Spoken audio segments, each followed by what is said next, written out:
Yes, welcome to my channel. You are highly welcome, my lovely people of God. All over the world, if you're a child of God, you have the best. If you're a child of God, I love you. If you're a child of God, you are my brother, you are my sister, you are everything to me. I cherish and I love all the children of God that truly love God in truth and in spirit. I don't want to know your color. I don't want to know where you come from. But as long as you're a child of God, child of the Most High God, I love you. Okay. It's a nice time that we are going to have now. I just want you to listen very carefully over everything that I'm about to say, especially what I want to talk about our country, about Nigeria. Okay, I was arrested February 2005 in Germany. And when I was arrested, I asked, what did I do? They said that I did not do anything. That I did one thing, that I killed the devil. That I killed the devil that's operating here in Europe, in Germany. So I was arrested and I said, okay, even when I was arrested and I was put in prison, I keep on preaching inside prison. Every Sunday I preach to the police, we all sit down, I preach to them. So, but on February 25th, February 25th, yeah. So I was sent to Nigeria by German police. So when we took off, four policemen, I asked them, what did I do? What did I really do? That I want to understand what I did, because I have never committed any crime. Even as I'm talking to you now, I have never committed any crime that's that warrant police to come inside. I have never, because I came from a good family. I came from a family that love and fear God, and the same love and the same fear is what I pray every day, that I want to have it more than my parents. So when we are in the air, we're inside aircraft, KLM, Royal Dutch Airline. So the police, I begin to talk to them. I say, what did I do? Let us talk. I don't understand what's really going on. So they said to me that you have been terrorizing every evil, and finally you killed the devil. I laugh. Of course, I know what they are trying to say. I know what they are talking about, because I said to myself, anywhere I step my feet, or anywhere I am residing, anywhere I appear, every evil must give up. Every evil must die. I don't care. I don't care. My happiness is to see that evil is eliminated. So I begin to talk with them. So they are overall oga among them. There are four policemen, four criminal police with me, inside the plane. We are talking. Though I was not handcuffed, I'm only with my Bible. So they are asking me so many things, so many prophecies that I gave. I say yes. They asked me, can you please show us in the Bible where God speak to you? I open it and I show them. They say, wow. They are overall oga say, Kai, this is truth. This is truth. They look at each other. The four of them look at each other and say, this is truth. They say, we know you, you are a man of God and God's spirit is in you. But we are not against you. We want you to be in our country, we want to do things with you, want you to be with us, but something keep giving us signal. I said, what is that? They said the evil that you killed in Germany, the devil that you killed in Europe is a smaller one. I become afraid. I said, what kind of a word is this? Because I remember God spoke to me that all the things I'm doing here in Europe, that the work that he's using me to do, that the day is coming that I will go down where I come from to go and uproot the evil from the tap roots. I become quiet. I say, God, what are you trying to tell me? He said, yes, a day is coming that you are going to go to your country. You're going to go to Nigeria and go and uproot the evil from the tap roots. I said to myself, going to Nigeria to go and uproot, how will it be? He said, yes. Because when I called you, when I chose you, you move, you live in haste, you move to Europe. I send you out immediately. You did not really know what's happening from the country or where you come from. And when I'm preaching, or when I'm in Germany preaching, I do see myself every time that what I'm doing is like, let me tell you something, it's like a tree, like a very big tree. I see myself cutting the branches, cutting the branches. Every day I see the branches, I'm cutting the branches. A tree, the branches is not what carry the tree, is the root. So God said to me, when you finish cutting all these branches, you are still going to uproot the tree from the taproot. So it happened that when they are talking to me, the policemen are talking to me inside the plane, I become quiet. They said to me, you prophesy about tsunami. Can you open your Bible and show us in tsunami where God spoke to you? I say yes. I open my Bible. Immediately I read it in the Bible. They are Oga, the Oga among the four, four criminal police, four police, solid policemen, four German police. They said, the Oga said, yes, this is it. Your news have been coming to us. We've been hearing about you. We hear how you went to the highest office here that is controlling the whole immigrants. We hear how you entered there and speak the truth that nobody ever speak. You set the place on fire. I say yes. I was looking at them. I stayed quiet. I say yes. He said, all that you said there, we heard everything. Because I remember I went there on a good day. I was drunk by the Spirit of God. So when I entered there, I spoke.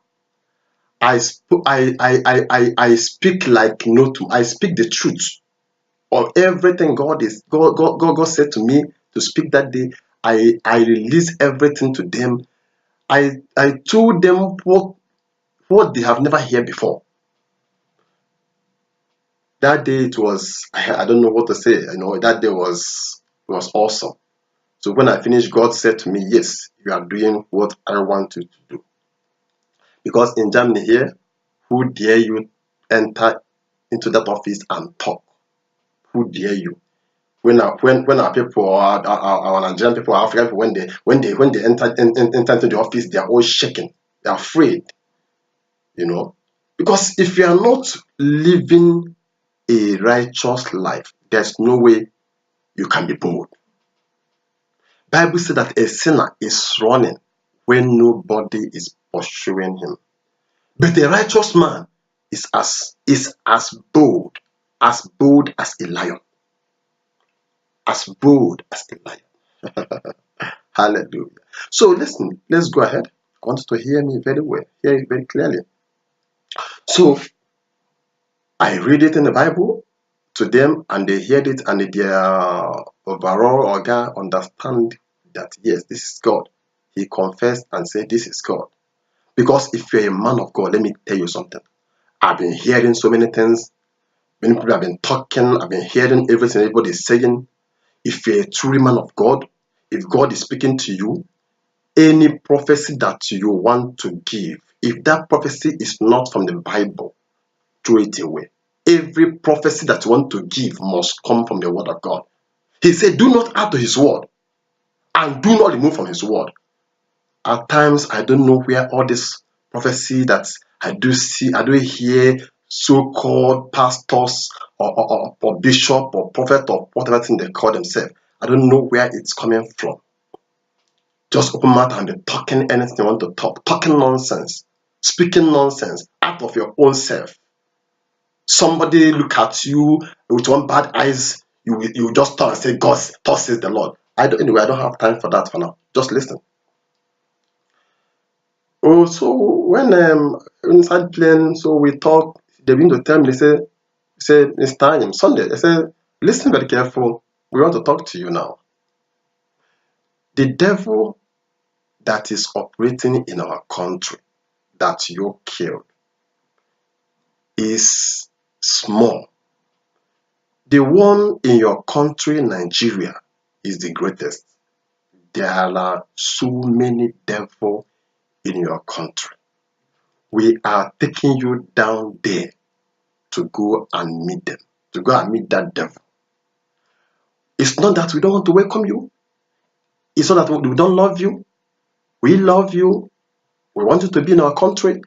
But they keep giving us signal. They keep giving us signals to get you down, to bring you down, so that they can punish you. This is what they have been. Anytime in the spiritual, trust white men. They are spirits. They are spiritual. They are really, really spiritual. Not all they are spiritual enough. They move with the spirit. They follow anything that the spirit is saying. The Bible said that it is the spirit that gives life. The flesh profited nothing.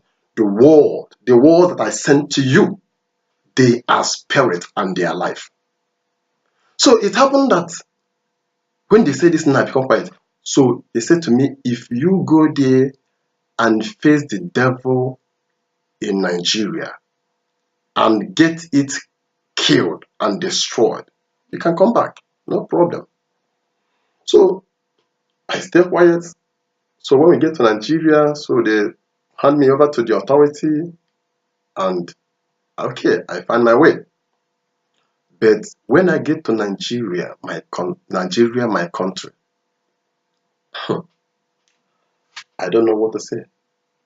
I did not understand what God is telling me, and I did not understand clearly what the German police is telling me until when I touch my feet in Nigeria.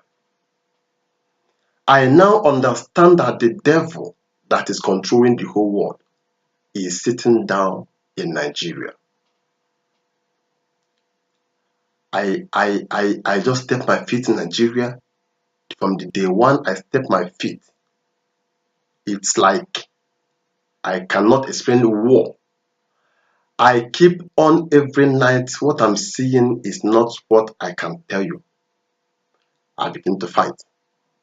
God began to speak to me. God said to me, the only thing that will help you to survive is don't add to what anything that I'm telling you to do. Go ahead and do it. The one I say that you should not do, don't try to move an inch. I say yes. I say yes, sir. I'm nothing but a servant. I'm nobody. Without him, I am nobody. I am nobody. He is everything. He is everything. I pity people because they don't know him. They are lying to themselves, but this is the end. This is their end. So we move on. I was in Nigeria, so I moved. God moved me from Lagos to Abuja. He's taking me from places to places, from one end to another. I was doing what He wants me to do. Praying, fasting, praying, fasting is what I'm doing. And that was the time, it was 2005, yeah. That was the time that former president of Nigeria, Olusegun Obasanjo, was the president of Nigeria. So I stepped my feet. So God took me to Abuja. I was in the spirit praying. So I saw the former president before, Babangida. He was warming up to take power from Obasanjo. So I was in the spirit. So it happened that where they are planning it, I appeared there. I was there. So Babangida said to the people in the spirit, in the realm of the spirit, that there's somebody here. So I was standing, hearing whatever, everything they're saying. So immediately he said it. Some of the people with him say they begin to search who is that person. They attacked me. So, but that was the end, that God scattered all their plans, and the issue of Babangida warming up or saying that he want to come and take over. I don't know what happened. After that battle in the spirit, everything ended. So God told me that the next person that he want to deal with is Obasanjo. So Obasanjo was warming up for third term. He want to go for third term. He finished the first 4 years, second 4 years, and he still want to continue. God spoke to me, tell me that no more. If he don't want to get down there, he will drop dead. So I was in the spirit. That was the period that he lost his wife, and it's part of the thing that the calamity was happening everywhere. That was time the wife, died. After the wife died, the same day she died in the spirit, she appeared in Lagos. Bellevue Airline want to take off. The woman pointed finger, saying that she will not go alone, that she must take people with her. The plane crashed. The woman take them away, that she can't go alone. Now, Obasanjo is a man, he accumulated a lot of powers. A lot of power. So I try, God moved me in the spirit. I was with Obasanjo, I had an encounter with him. So anytime I want to arrest him, or God want to use me to arrest him, God speaks one working in me, using me to operate. So I am not the one. He's the one doing everything. So if you allow him, if you give yourself to God, God will use you. So you can't use him, he will be the one that will be using you. So he said to me, I must get this man out of this place. That enough of all this rubbish going on in Nigeria. That they are all the evil people that is ruling this country, that don't want the country to be good. So the other day, the next day, I was in the spirit, so I approached Obasanjo. He was disappearing.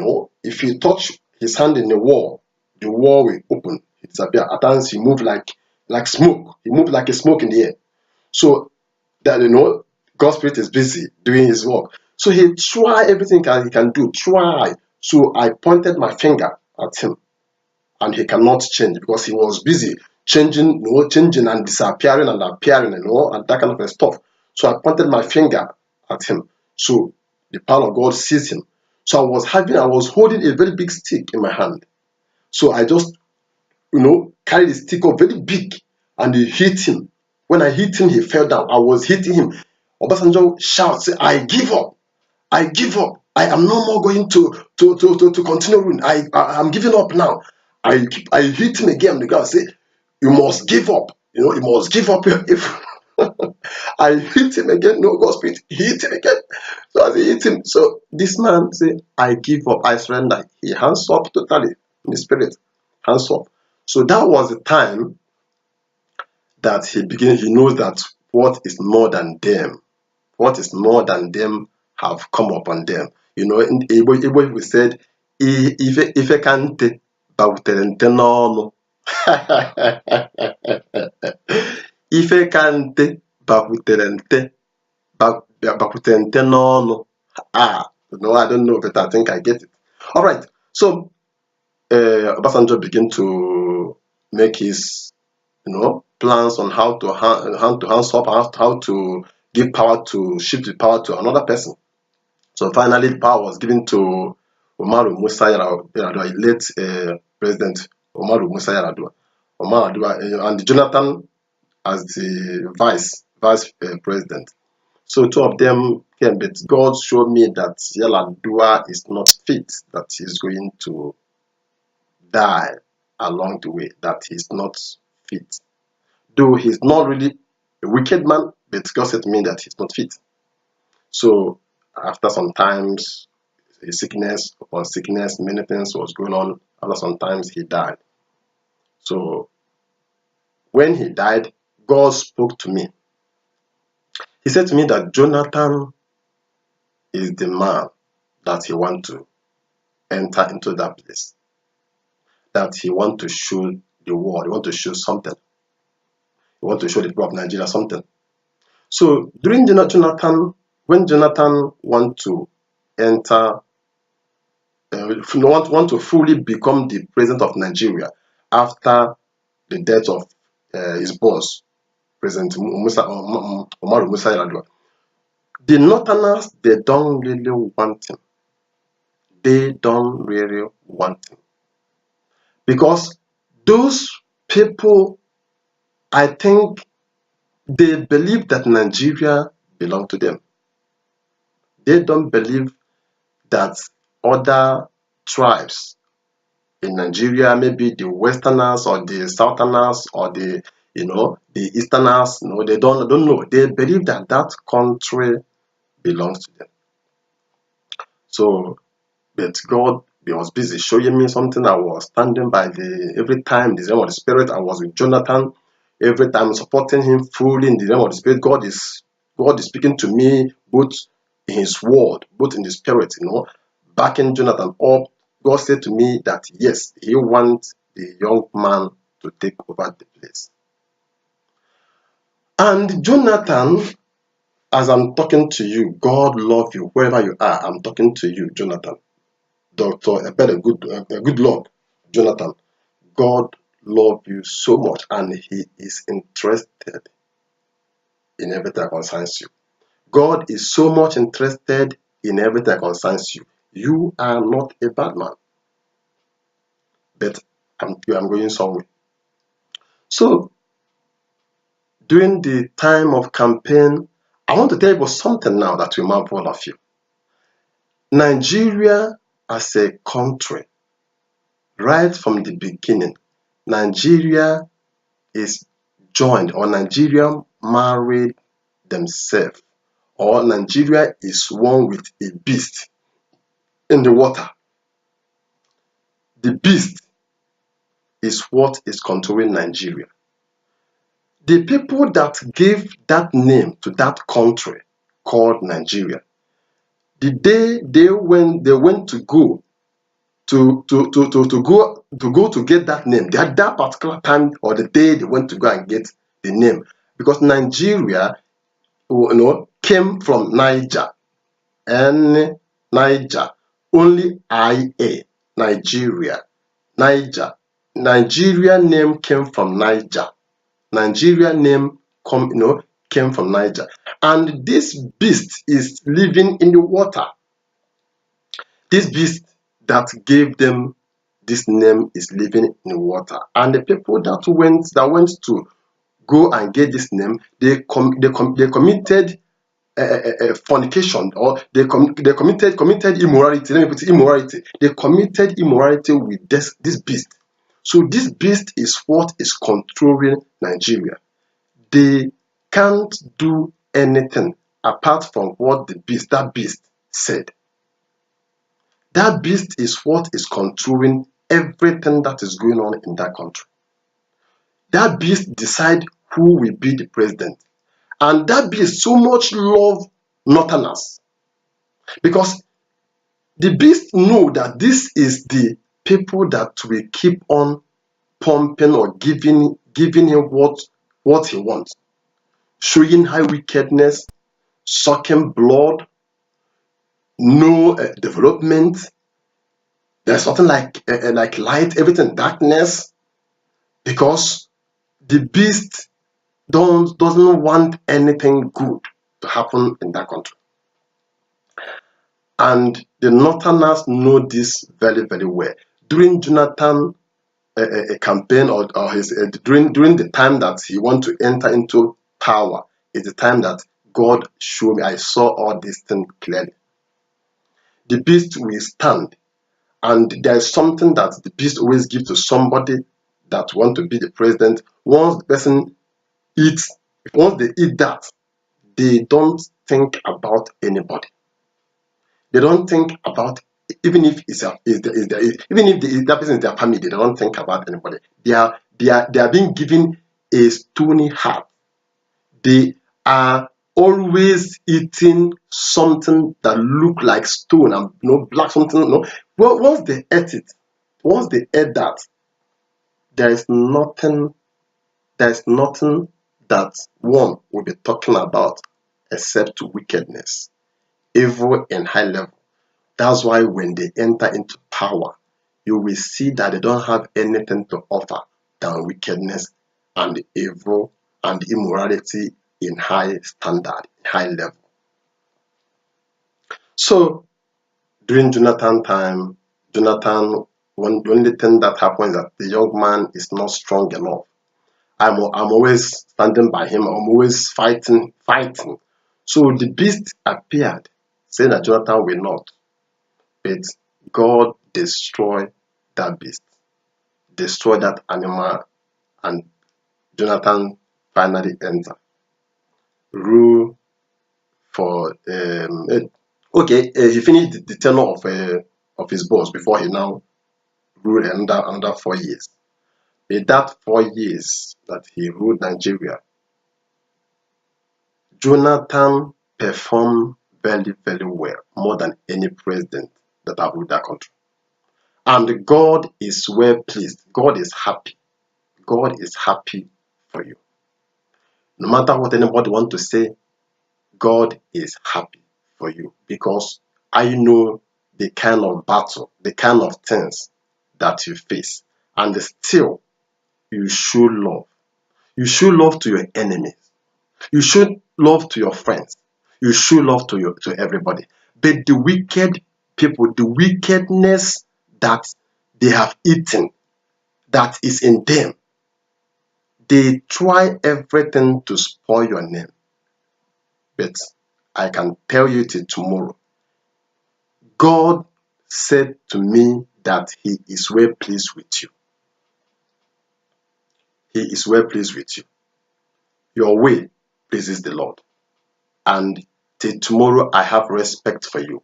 I have so much respect for you. Okay, so moving to the main point now. God said to me that the problem of Nigeria is not caused by any man or any woman. The problem of Nigeria is caused by the pastors.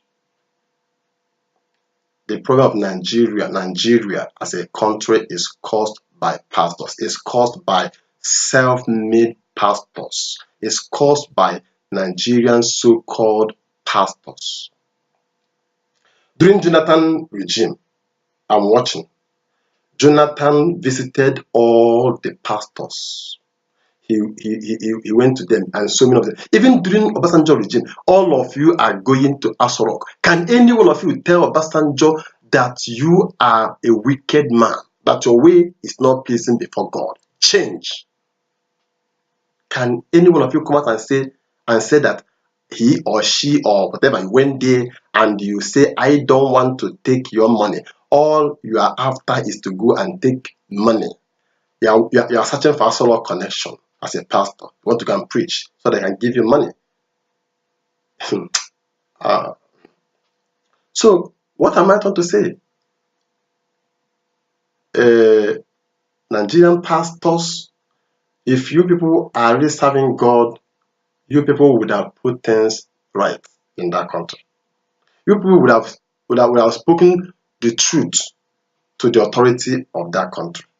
But all of you, let me tell you something. The Church of Jesus Christ is in high standard, in high level, higher than the authority of this world. Bible says, "For unto us a child is born, for unto us a son is given, and the government of this world shall be upon his shoulder." On his shoulder. So the government of this world is under him. He is in the highest level. So the church supposed to put things right in a nation. Church supposed to search all the evil in the nation and destroy them. Look at the man Elijah. Only him destroy all the false prophet of Baal. Look at Jesus, the Savior that you people are using to lie.